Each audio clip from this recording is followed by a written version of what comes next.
Yesterday was Australia's birthday.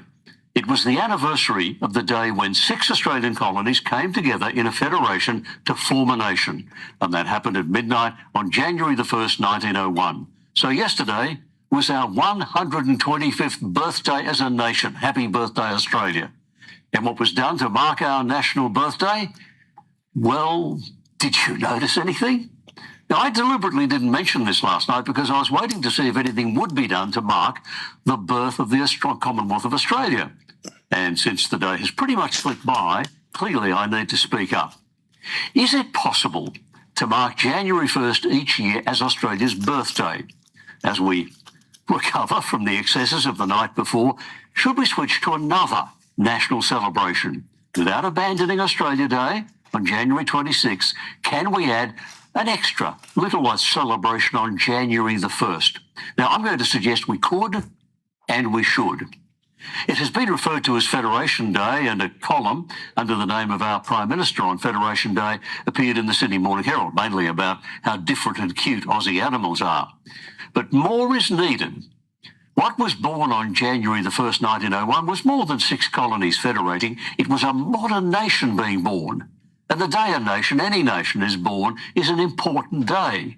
And to ignore that date completely suggests we lack some sort of national pride or courage. Yes, I know January 1st is already a public holiday. And yes, I know it already has a name, New Year's Day. But since it is our national birthday, we shouldn't let that stop us.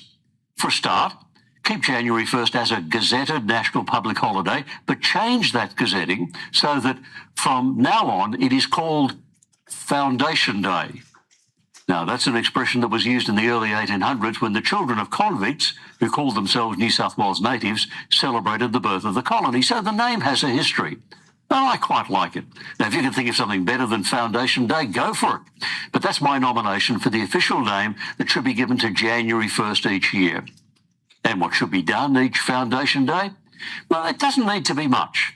The big celebrations can still be held 26 days later on Australia Day, which, quite rightly, marks the big event, the arrival of Western civilization on this continent. But the day our nation, our Commonwealth, was born should not be ignored. Each January 1st, there could be, I don't know, say, an afternoon concert free to the public on the steps of the Sydney Opera House. There could be some sort of modest official recognition of the historical significance of the day in every capital city. Newspapers could run pictorial features on our progress as a Commonwealth, you know, the sort of thing. TV stations could run Aussie movies such as Picnic at Hanging Rock or Crocodile Dundee. It doesn't need to be much, just a recognition of the day, the birthday. Last year, I coined a new word that I shared with Andrew Bolt, and Andrew told me he approved. The word is Australophile. Australophile means literally Australia lover. That is, someone who loves Australia. We need at least to take note of Foundation Day every January 1st for the sake of us Australophiles, the people who love Australia. And of course, the opposite also exists. There are Australophobes, people who hate Australia. And if we fail to mark Foundation Day every January 1st, they will gain more ground. And those of us who love this place, us Australophiles, will lose ground. Tony Abbott has a wonderful, short, clear expression to describe Australia. He calls it, quote, an indissoluble Commonwealth with an Indigenous heritage, a British foundation and a migrant character. The words indissoluble Commonwealth are in our Constitution. The other 3 words, Indigenous, British and migrant, are like the legs of a 3-legged stool that supports who we are as a people. And we need all 3 legs or the stool falls over.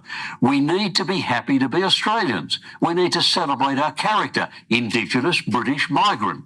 And we need to remember, not forget, our birthday every January 1st, our Foundation Day.